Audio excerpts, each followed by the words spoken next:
In our next tutorial, we're going to be looking at if statements.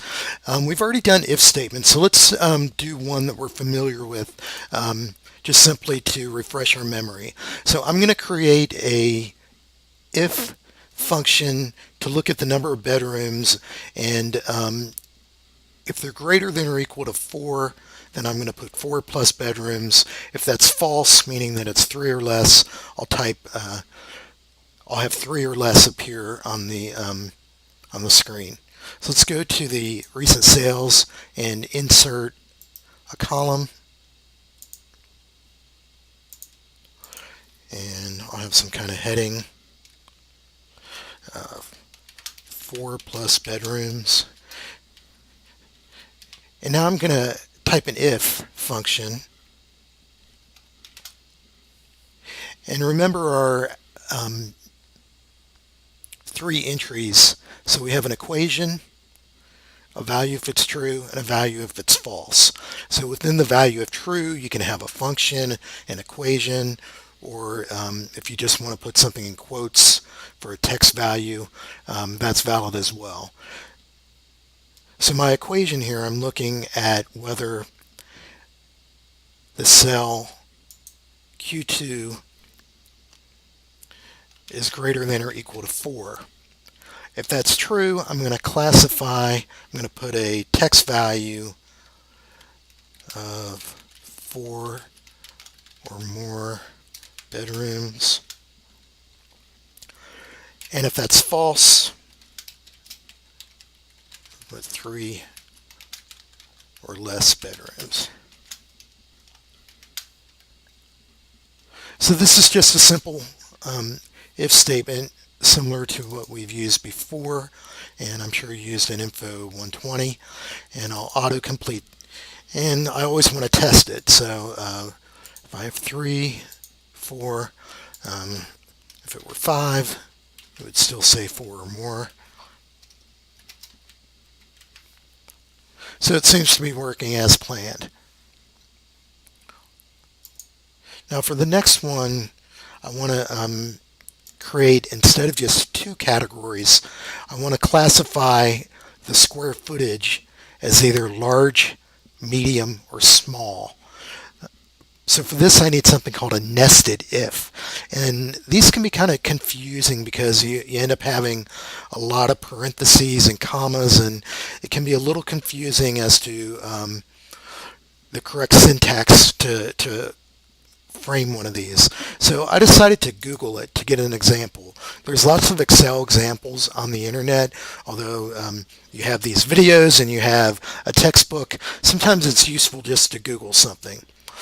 So here's I Googled nested if and clicked on one of the links that Google provided called ExcelJet. And here's an example of a nested if function. And this one had a lot more different categories, so this one was assigning grades to a numeric. But this will give us an idea of how to set up the function. So if you look at their formula window, they have equals if, and then they have their equation. And then they have a comma and a value if it's true. And then what's different there, then they have a comma again, but now instead of putting a value if it's false, they have another if statement. And they don't close the parentheses, and they don't put another equals in. So that's how we want to get started. And they have a second equation and a value if that's true. So we will just have a third option there that it defaults to if both are false. So let's go back to our spreadsheet.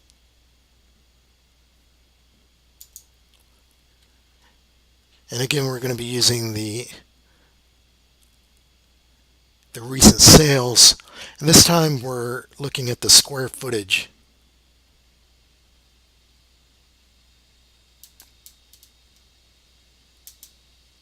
Which is where? Square feet is over in column O. So I'm going to click Insert, and I think I'll just call it the heading size. So I'm going to begin by create an if statement, just as I did last time.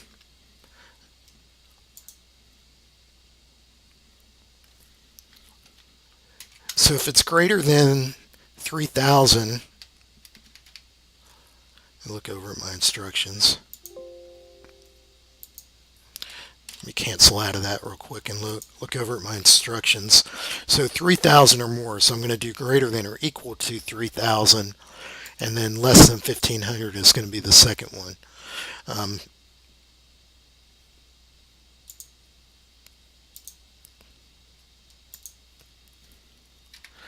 So let me start again. Equals if the value in P2 greater than or equal to 3,000. If that's true, then I want the word large to appear. If that's false, then I need another if statement.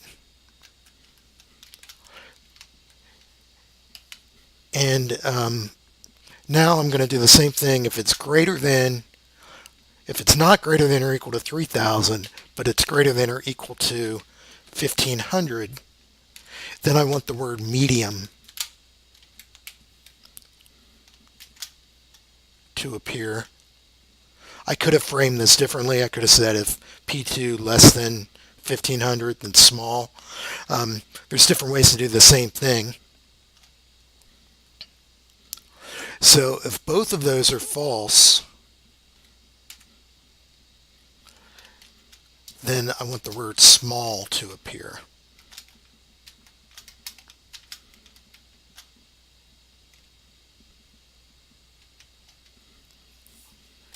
So notice where the parentheses are, and when you add parentheses, Excel color codes them.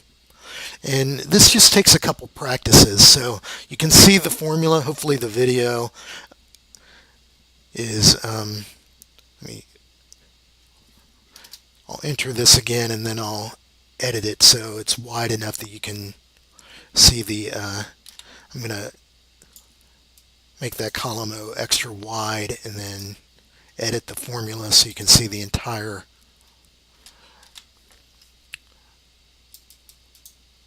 formula in the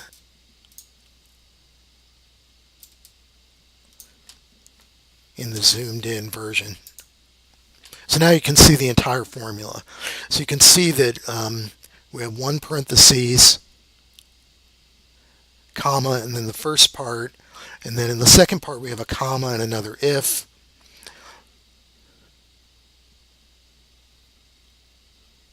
And then we end with two parentheses. So now if I double click to autocomplete, I want to test my entries to make sure they're correct. So those that are more than or equal to 3,000, let me make this one exactly 3,000, and it stays large. If I make this one exactly 1,500, it still should say medium. And if I change it to 1,000, it should switch to small. So I'm confident that it's working correctly based on randomly assigning different values. Okay, let's move over to the hockey and do another basic if.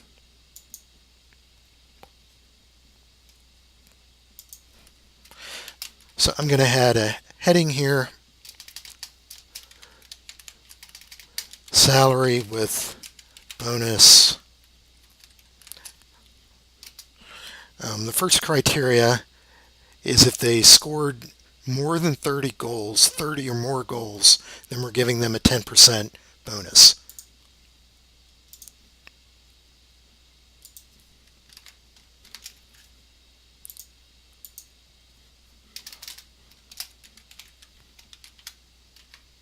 So that's kind of a long heading.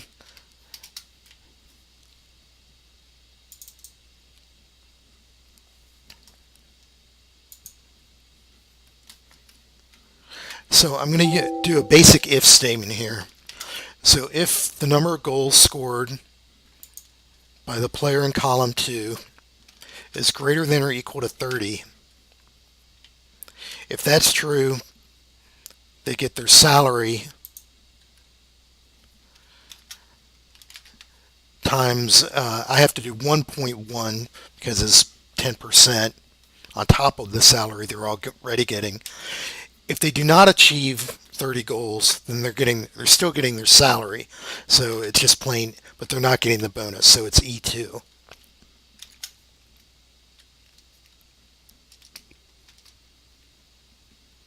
And that's not correct. Yeah, it is. I just don't have any formatting.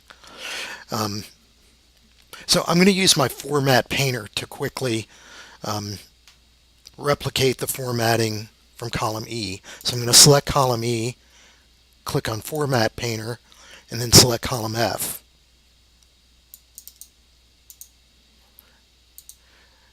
So that's defined it as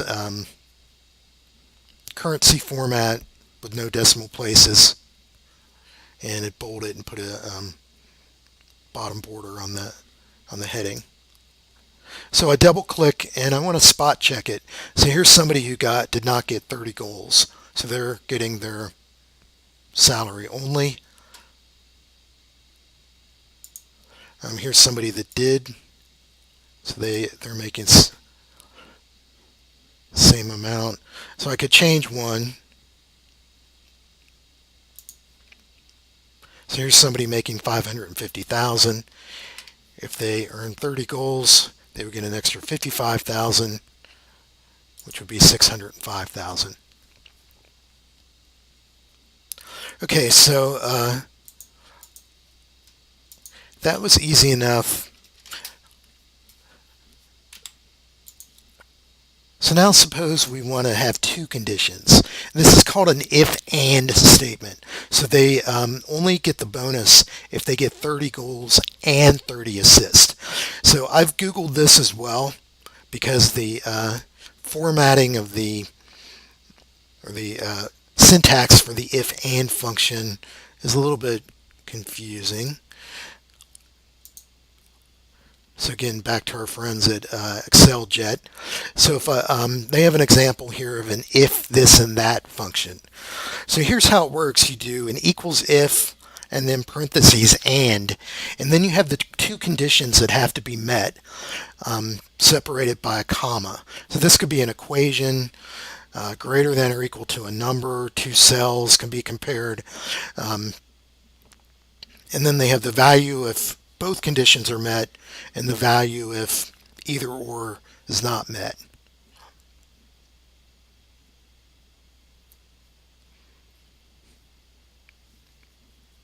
So one thing we could do is copy this from the internet. So I'm going to select this and right click and copy.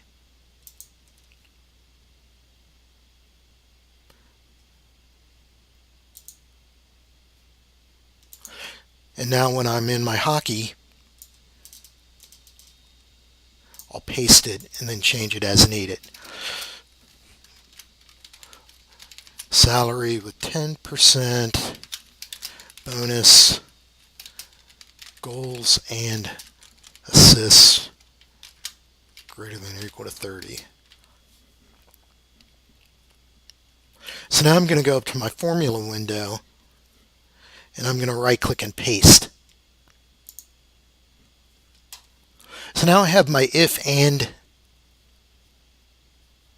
syntax in there, but now I just need to change the equation to match what we're doing rather than what the website is doing.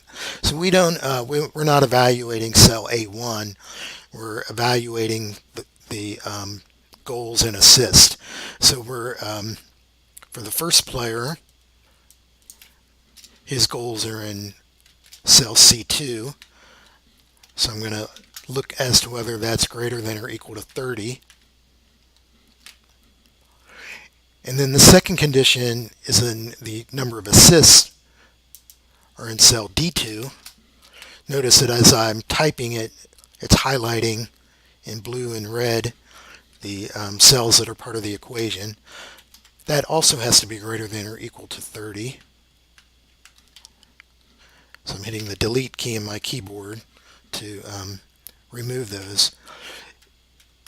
if both of those conditions are met, rather than including an x, I want the equation that we had before, E2 times 1.1. And if either condition is not met, they just get their salary, so it's E2.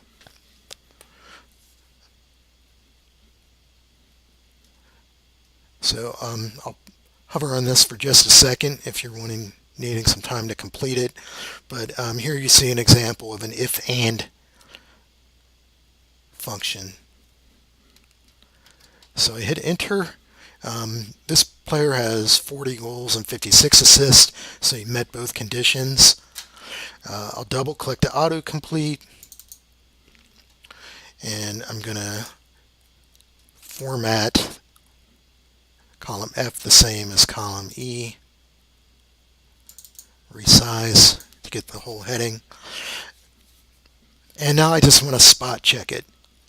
So here's one where they had 9 goals and 43 assists. So you have to meet both conditions as an and, so they didn't get their bonus. Here's one where they met both, so they did get the bonus, but let's change it to show that they had 35 goals but only 5 assists. We want to make sure that we have the equal signs here, greater than or equal to. So if they got exactly 30, they get the bonus. Exactly. So they only had 29 assists, they don't get the bonus. But if they get exactly 30, they just met it.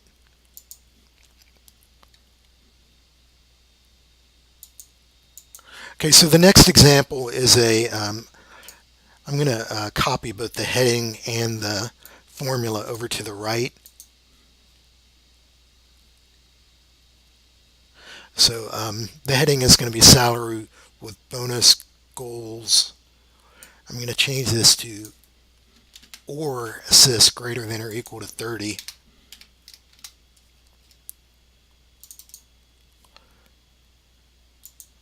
And now I want to change this equation. I'm not going to go back to Google because the or and the and are similar in the syntax. So I want to change the if and to an if or. And I just need to change my cell references because I pasted to the right. It, of course, and I didn't have absolute references. It changed the C2 to a D2 and the D2 to an E2. I need to change those back. And the E2 got changed to F2, so I need to change that in both parts of the equation.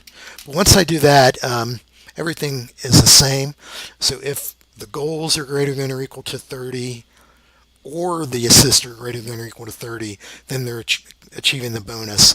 Otherwise, they are getting just their base salary. I hit enter, double click to autocomplete. Since I had copied from cells that were already formatted, it's already applying those, so I don't need to do the format painter. And I just want to make sure it's working.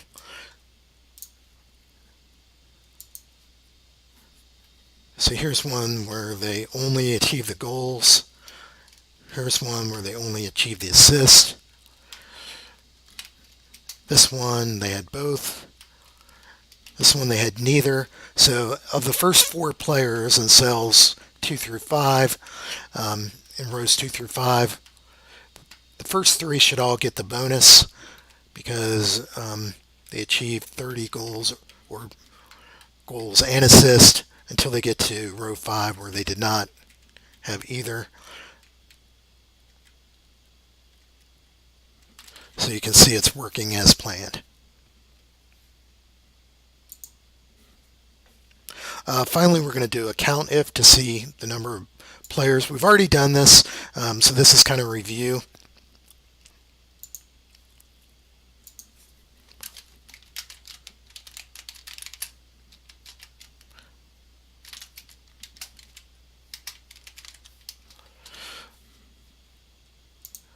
So I'll just manually. So the number of players with 30 plus goals. So I want to select I want to have a count if formula, so I could go to my formula window if I want. I can type count if. It happens to already be on the list, but if your computer hasn't recently done a count if, it wouldn't be out there. So now we want to select the range. The goals are in column C. So I could pick column C. If I want to pick the entire column C, I could type C:C. That's the same as like selecting the column heading. In my criteria, I want greater than or equal to 30. And it shows that there's 44 players that had 30 plus goals. Now, it wouldn't make sense I could autocomplete that, but that's silly. Why would you show 44 for each row? So when you have a formula that pertains to, say, an average or a maximum or a count of something, you only want to put that in one cell rather than down an entire row, because visually it just looks funny if you have it in an entire row with the same value in it. So there are 44 players who have 30 or more goals. I could change it. Let me change the first one to 44, and now it's up to 45. So I'm going to save my file, and that concludes the difficult if statement section of this tutorial.